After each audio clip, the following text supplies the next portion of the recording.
हे, कैसे हो आर्नोल्ड? तुम्हारी कमर में फिर से दर्द होना शुरू हो गया। खैर, यूट्यूब पर एक्सपेरिमेंट करना व्यूज के लिए तो अच्छा है, लेकिन तुम्हारी हेल्थ के लिए बिल्कुल सही नहीं है। बधाई हो, तुम अभी से बूढ़े हो रहे हो। खैर, इसमें तुम कुछ नहीं कर सकते। सभी क्रीचर्स बूढ़े होते हैं। हाँ, लगभग सभी। एग्जाम्पल के तौर पर नेकेड मॉल रैट को ही ले लो, जिसकी उम्र बढ़ती ही नहीं है। नेकेड मॉल रैट का एक खास जेनेटिक स्ट्रक्चर होता है। इसके अंदर बहुत छोटे छोटे म्यूटेशन पाए जाते हैं और जिसके कारण इन्हें उम्र से रिलेटेड कोई बीमारी नहीं होती। ये मुश्किल से ही बड़े होते हैं और ज्यादातर ये बस दूसरे जानवरों से लड़ने में अपनी जान गंवा देते हैं। नेकेड मॉल रैट जमीन के नीचे रहते हैं और वो अपने खुद के लिए बिल खोदते हैं, इसीलिए इन्हें नेकेड डिगर्स के नाम से भी जाना जाता है। आर्नोल्ड, तुम क्या कर रहे हो? बच्चे हमें देख रहे हैं। क्या तुम एक नेकेड मॉल रैट की नकल कर रहे हो? क्या तुम ये जानना चाहते हो कि नीचे सब कुछ कैसा चल रहा है? टेलोमेयर्स की वजह से उम्र बढ़ती है। ये क्रोमोसोम्स की टिप्स हैं, जो क्रोमोसोम्स को डैमेज होने से बचाते हैं। जैसे जैसे समय बीतता है, टेलोमेयर्स छोटे हो जाते हैं। जब वो बहुत ज्यादा छोटे हो जाते हैं, तो सेल्स काम करना बंद कर देती है और डेथ हो जाती है। लेकिन नेकेड मॉल रैट के साथ ऐसा नहीं होता। संभल कर। जैसा कि मैंने कहा, मॉल रैट जमीन के नीचे रहते हैं और आमतौर पर ये बहुत अग्रेसिव होते हैं। अब ये किसी बीमारी से तो नहीं मरते, तो नेचुरली लड़ाई ही एक ऐसी चीज है जिसकी वजह से इनकी संख्या कंट्रोल में है। बिना किसी लड़ाई के ये मॉल रैट काफी पहले ही पृथ्वी पर कब्जा कर चुके होते। नेकेड मॉल रैट ही सिर्फ एक ऐसा जानवर नहीं है जिसकी उम्र नहीं बढ़ती और यंग ही मर जाते हैं, बल्कि एजलेस एनिमल्स में टर्टल्स, व्हेल्स, जेलीफिश, फिश और सैलामेंडर्स भी शामिल हैं। या यूं कहें तो ऐसे क्रीचर्स जो फ्लाई, स्विम और क्रॉल कर सकें। जाहिर है, वॉकिंग करना खतरनाक है। पुराने वाइकिंग्स लोगों का ये मानना था कि जो भी बैटल में मरता है वो सीधा वल्हाला जाता है, वॉरियर्स के लिए एक तरह का पैराडाइज। वहाँ बहुत सारा खाना। पर यहाँ सब इतना गुस्से में क्यों है? क्या बॉस कह रहे हैं कि तुमने कल क्रिस को मारा, जेमी के डेस्क पर कचरा डाला और मिस वॉलेस के साथ कुछ गलत किया।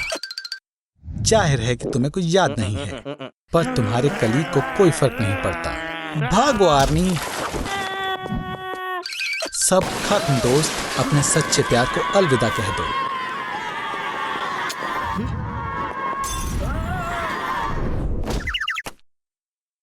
और ये रहा हमारा आज का हीरो।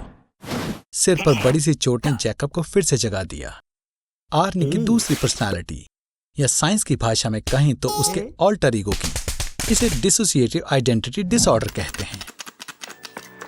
इस बीमारी में पेशेंट की बॉडी पर दूसरी पर्सनालिटी कब्जा कर लेती है।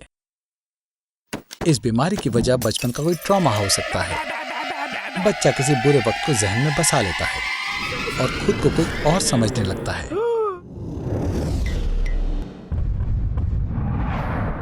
जैकब आर्नोल्ड की तरह नहीं है। उसे किसी चीज का डर नहीं है। वो निडर है, सेक्सी है और वो अब रुकने वाला नहीं है। टेगाई जैसे इंसान भी खुद को रोक नहीं पाए। पर एक बात है, जैकब सिर्फ डूमी भाषा बोल पाता है, जो कि सिर्फ ईस्टर्न नेपाल में बोली जाती है।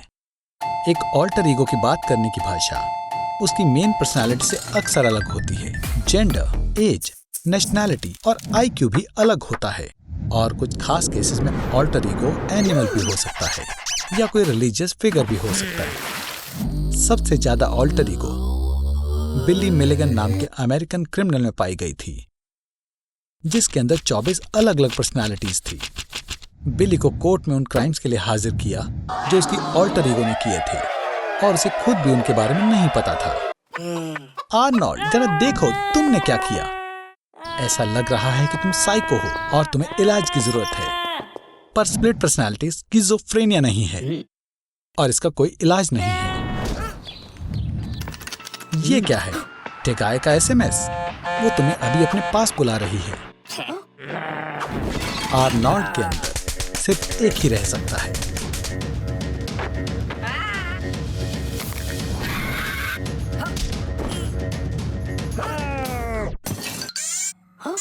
बधाई हो, तुम पहले इंसान हो जिसे क्लोन होने का मौका मिला है। मशीन में जाओ आर्नोल्ड, आखिर क्या गलत हो सकता है?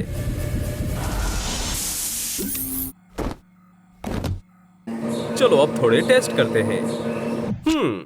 ये क्या है? जैसी हमें उम्मीद थी, क्लोनिंग वैसी नहीं रही। तुम्हारा दिमाग 2 हिस्सों में बट गया है और अब तुम दोनों के पास आधा आधा दिमाग है। ब्लाई में कॉर्पस कैलोजम ब्रेन के हेमिस्फेयर को जोड़ता है। और इसमें 200 से 250 मिलियन नर्व्स फाइबर होते हैं।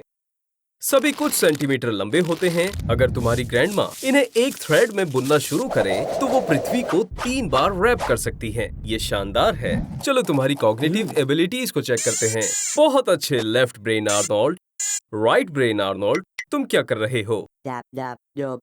ठीक है। लेफ्ट हेमिस्फेयर लैंग्वेज को हैंडल करता है। लेफ्ट हेमिस्फेयर बॉडी के राइट साइड को कंट्रोल करता है और राइट हेमिस्फेयर लेफ्ट साइड को कंट्रोल करता है। तो अगर तुम कॉर्पस कलोजम को हटा देते हो, जैसे कि एपिलेप्सी के केस में होता है, तो इंसान अपने राइट और लेफ्ट में कंफ्यूज हो जाएगा। चलो सब कुछ पहले जैसा कर देते हैं। मशीन में जाओ आर्नोल्ड। हाँ, एक बार में एक। लड़ो मत। वैसे हम इसे तुम दोनों के बिना नहीं कर पाएंगे। ध्यान से।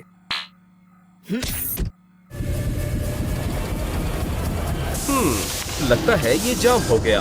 एक सेकंड रुको दोस्त। हमारे दिमाग के दोनों हेमिस्फेयर के हिस्से एक जैसे ही होते हैं, इसलिए अगर एक हेमिस्फेयर हटा भी दिया जाता है, या फिर अगर एक इंसान सिर्फ एक ही हेमिस्फेयर के साथ पैदा होता है, तो दूसरा हेमिस्फेयर उसकी कमी पूरी कर सकता है और वो इंसान अपनी नॉर्मल जिंदगी जी सकता है।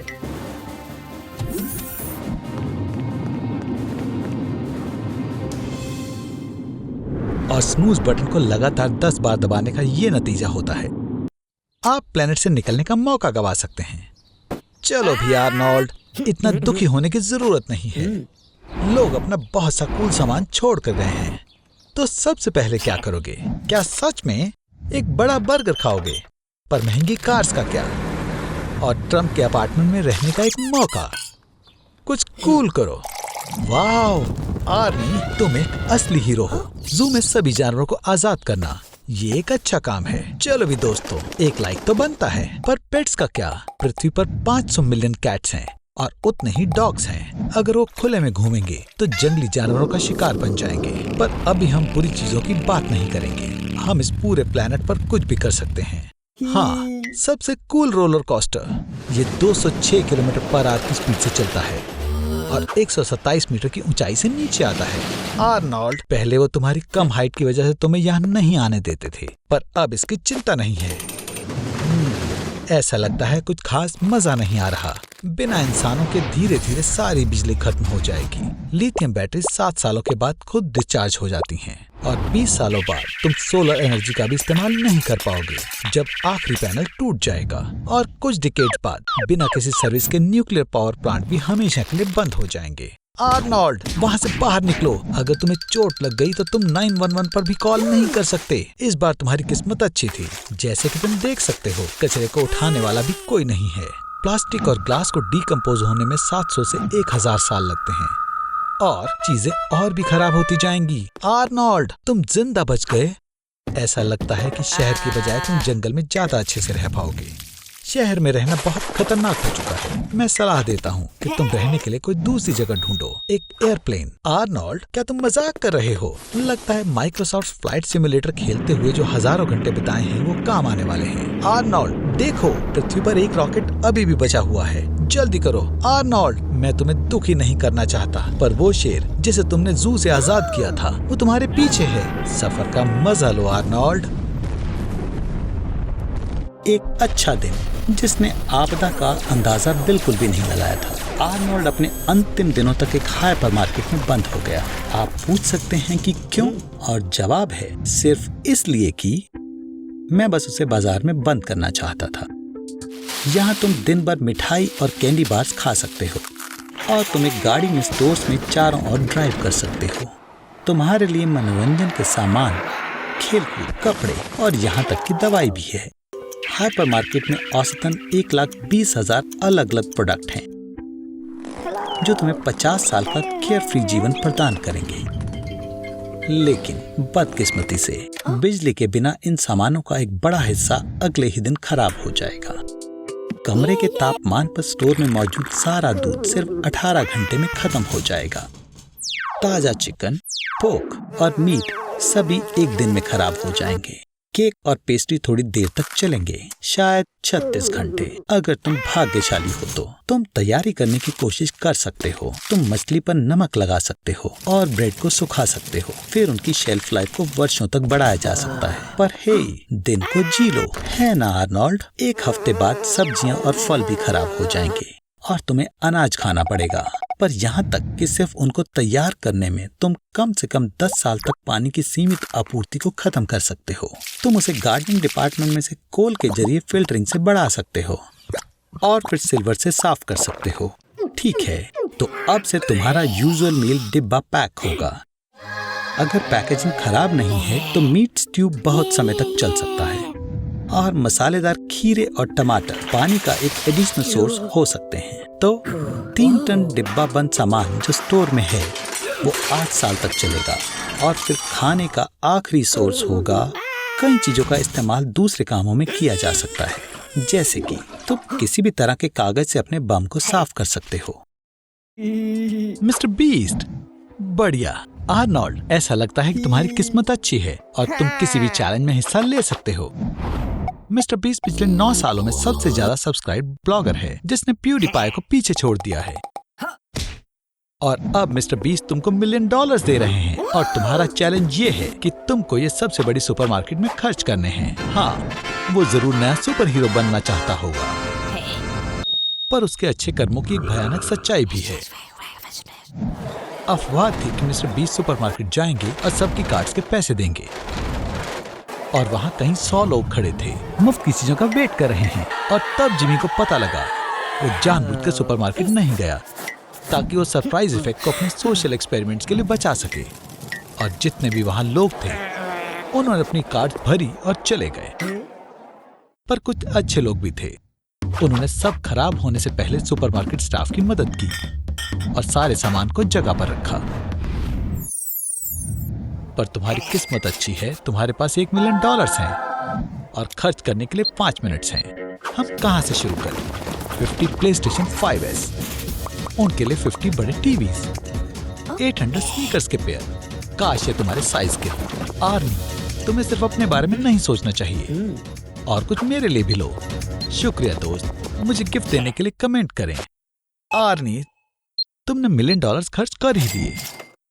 तुम कैसे पे करना चाहोगे? कैश?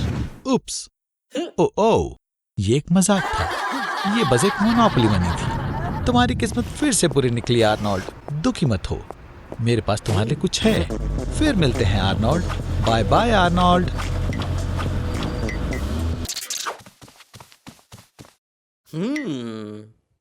ओह, डेजा वू। शांत हो जाओ।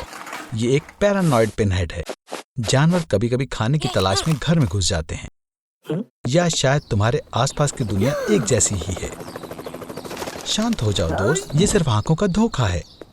अगर तुम अपने देखने का नजरिया बदल लो तो सब कुछ अपनी जगह पर ही दिखता है, लेकिन सच तो पता चल ही जाता है। तुम जो भी दिखते हो वो सब तुम्हारे दिमाग की इमेजिनेशन ही है। तुम्हारे रेटिना में जाने वाली लाइट एक इम्पल्स में बदल जाती है, जिससे विजुअल इमेज प्रोसेसिंग सिस्टम से इमेज बनती है। यहाँ से वो सिग्नल ब्रेन में जाता है और तुम जो देखते हो वही तुम्हें दिखता है। और जब ओह, कितनी सुंदर है। एक और गड़बड़, या फिर ये मास मार्केट के किसी मशहूर ट्रेंड का नतीजा है। ऐसी सिंक्रोनिसिटी आपको सोचने पर मजबूर कर देगी कि आप अपना दिमाग खो बैठे हैं। हाँ आर्नोल्ड, तुम बिल्कुल सही हो। इसे वाकई में रिकॉर्ड होने की जरूरत है, लेकिन अपने फोन को आराम से और ध्यान से पॉकेट से निकालो दोस्त, वरना पुलिस को लगेगा कि तुम कोई हथियार निकाल रहे हो। इस तरह इल्यूजन काम करता है। तुम्हारे ब्रेन का रेटिकुलर फॉर्मेशन और जोश में आ जाता है। हे, तुम कहाँ जा रहे हो डरपोक? आर्नी, ये कौन है? नहीं, इसके बारे में सोचना भी मत। ये कोई मैट्रिक्स नहीं है। ये बेकार आइडिया है आर्नोल्ड। ये लगभग लीजेंडरी ट्रायलॉजी के सीक्वल बनाने जितना बुरा है। आर्नोल्ड से मिलना एक वहम है और इसका इफेक्ट अब 300 गुना और बढ़ चुका है। और आर्नोल्ड के दिमाग की हालत, हालांकि उसी की तरह उसके दिमाग को भी सीरियस मेडिकल इंटरवेंशन की जरूरत है। ये क्या है? क्या अब भी मैं ग्लिच कर रहा हूँ? तुम कैसे पता लगा सकते हो कि क्या सच है और क्या झूठ है? कमेंट में अपने ग्लिचेस के बारे में बताएं। और शायद मुझे थोड़ी देर के लिए सोना चाहिए। तो सबसे पहले तुम्हारा टेस्ट होगा। चिंता मत करो दोस्त, ये एक आसान प्रोसीजर है। तुम्हारे पास छुपाने के लिए कुछ नहीं है, या फिर है। एक लाई डिटेक्टर को चकमा देने के कुछ तरीके हैं, जैसे कि स्फिंक्टर को क्लेंच करना। ऐसा करने से नर्वस सिस्टम एक्टिवेट होता है और ब्लड प्रेशर बढ़ जाता है। तो ऐसे में लाई डिटेक्टर की रीडिंग सही नहीं आती। तो ट्रेनिंग शुरू कर दो आर्नी, बस ज्यादा मत करना। बधाई हो आर्नोल्ड, तुम अब एक पॉलीग्राफ एग्जामिनर हो। चलो भी, क्या तुम्हें याद नहीं कि इन सभी वायर्स को कैसे लगाना है? तो क्या तुम्हें ये लगता है कि तुम एक पॉलीग्राफ से बेहतर झूठ पकड़ सकते हो? क्या तुम्हें ये पता है कि एक इंसान के झूठ को कितनी बार पकड़ा जा सकता है? लगभग 50% बार ऐसा होता है, जो कि अनुमान लगाने के बिल्कुल बराबर है, तब भी जब उन्हें पूरा यकीन हो कि वो सही है। जो लोग बहुत झूठ बोलते हैं, उनके दिमाग में व्हाइट मैटर 22% तक बढ़ जाता है। वहीं दूसरी ओर उनका ग्रे मैटर, जो कि न्यूरॉन्स होते हैं, वो 14% कम हो जाते हैं। तो फिर एक कैनिबल ये आसानी से बता देंगे कि तुम झूठे हो या नहीं।